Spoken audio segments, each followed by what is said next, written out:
25வது திருவிளையாடலோட தொடர்ச்சியை தான் நாம பார்க்க போறோம். இறந்து கிடந்த மனைவியை தோள்ல தூக்கிட்டு குழந்தையும் கூட்டிட்டு வேடனையும் கூட்டிட்டு அரசவைக்கு போனான்.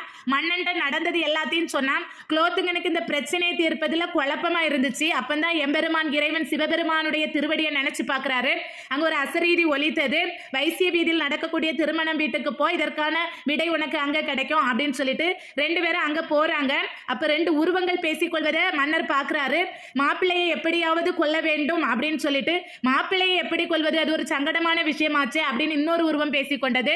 அப்பந்தான் இன்னொரு உருவம் சொல்லிச்சு, நேற்று மரத்தில் இருந்த அம்பு வந்து அந்தன பெண் மீது விழுந்து அவள் இறந்தால் பழி வந்து வேடன் மேல விழலையா, அதே மாதிரி இந்த மாட்டினுடைய கொம்பில் இருந்து மாப்பிள்ளையை கொண்டு விடலாம், பழி மாட்டின் மீது விழுந்து விடும் அப்படின்னு பேசிக்கொள்வதை மன்னர் பார்க்கிறாரு.